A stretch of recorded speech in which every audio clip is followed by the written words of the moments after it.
Today is Wednesday, November the 2nd, 2011.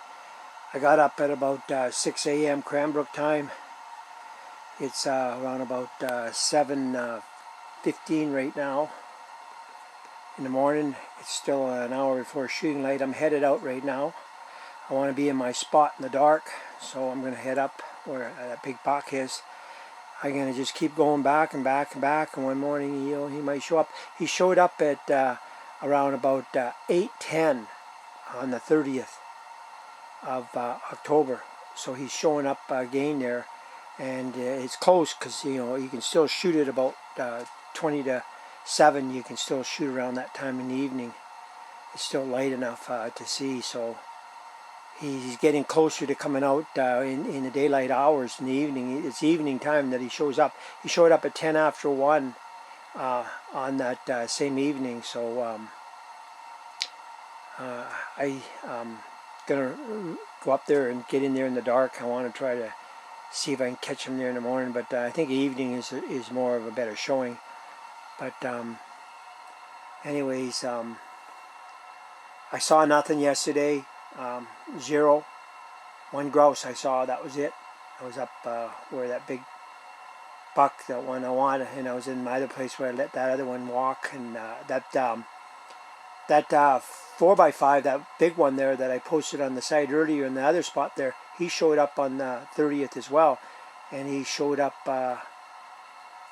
during the nighttime there around about 4 o'clock or something in the morning. So anyways, he's a nice buck. His neck's all swollen up now. It's just out like a watermelon, so they're getting close to getting into the rut here. But I go there after and sit there from about 10:30 till 1.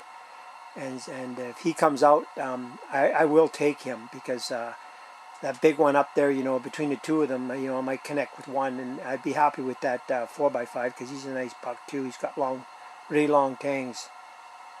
They're really, really nice. He's really wide, so I would take him. But we'll just keep on going, and we'll see what happens. So I'm pulling out of here right now. I find it very hard, being in here by myself. I figured that I could probably hack it. This is the second year doing this, and it's not my forte.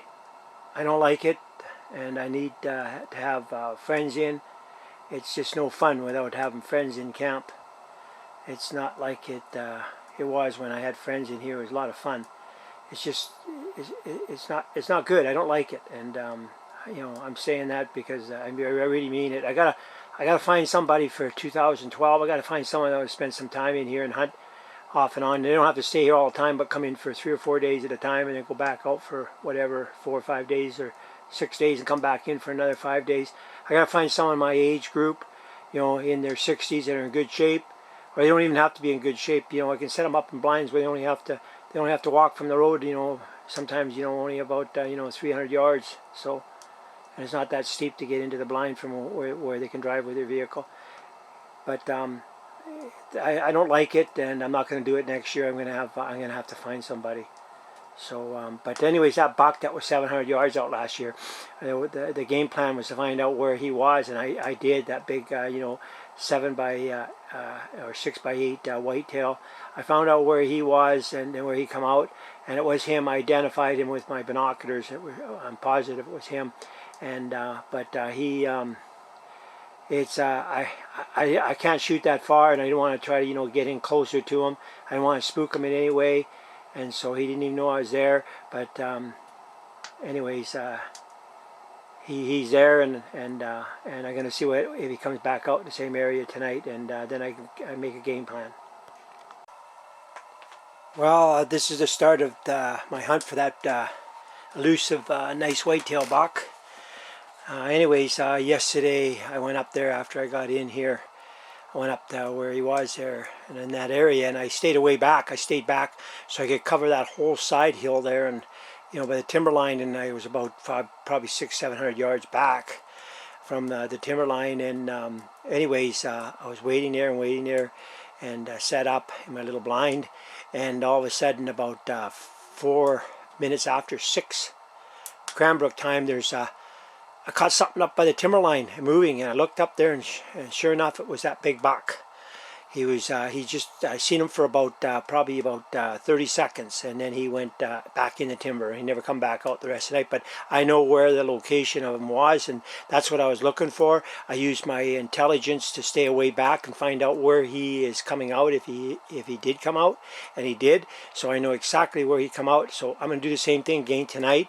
I'm going up there now. It's still dark. I'm going to get into my I'm going up a little further because my feeding station's about another half a kilometer up from where I seen him, but he can move around. He can move in there anytime. So I'm going to get in there at dark. I'm going to see what's in there this morning, and I'm going to do the same thing tonight, and if he comes out in the same area, then I can make a game plan. That's my experience, and over the years of hunting, and I'm not no expert whitetail hunting, but I've done a lot of coastal blacktail deer hunting and island hunting on Vancouver Island, so I deer are kind of similar, in the way they act, in a way, they're kind of similar in a way. A lot of them are, if you know where the runway is, then you've got it beat. That's my experience. So, anyways, I'm going to see what happens there this morning. Today is November the 1st, Tuesday, 2011. So I'll get back and give you an update later. Just got back from my morning hunt. It's 10:15 a.m. A big buck I saw this morning is the one on the trail cam for sure, because I recognized the short guard on one side compared to the other side that's long. And it was that same buck, and I don't know why he's 2 kilometers from where I got him on the trail cam. He was with no doe this morning, and he was with another buck there, another smaller 3x3. So I don't understand why he's 2 kilometers downhill from where I got him on the trail cam on the 22nd of October. But this is my second year really understanding whitetail rut. Last year was my first year in here understanding their behavior. This year is my second year, so I got a lot to learn. But I'm learning fast. They're a very smart animal, and my idea is to go back for this buck. I figure he's about 140, this 6x5. I figure he's a nice one to have on the wall, and that's the one I want. And I'm going to have to go after him, and I'm going to put more feed. He's coming into my baiting station, and I'm going to be putting more feed out there today. Go up there early, set up and wait till dark. I want to try to get him.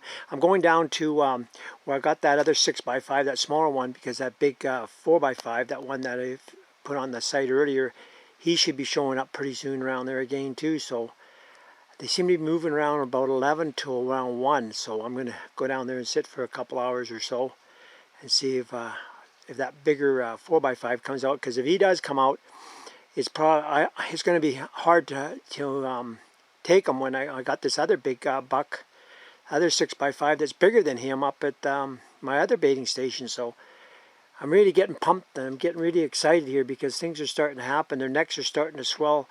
Pictures on the trail cam show me that their necks are getting bigger.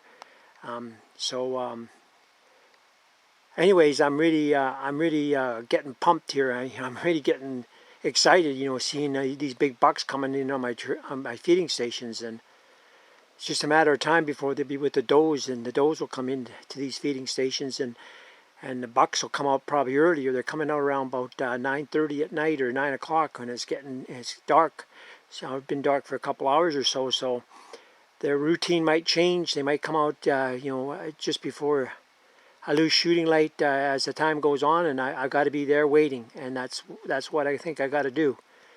I know that's what I got to do. I got to be there around about 4 o'clock in the afternoon and just wait till dark.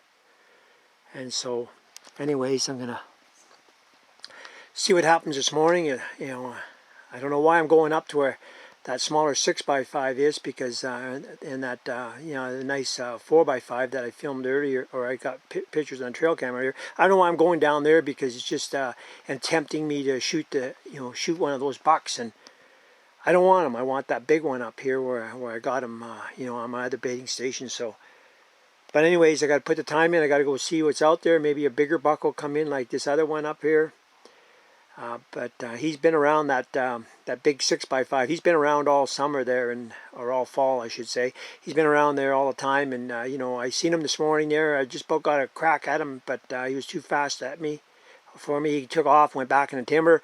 So I'm gonna head back up there tonight and see and wait till dark and see if he comes out. It was about probably around about 4 days since he's been back to that baiting station, so maybe he'll show up this evening, and hopefully it'll be in the daylight hours. So I'm gonna finish my cup of coffee and head out. But man, things are starting to unravel here, and I'm getting pretty stoked.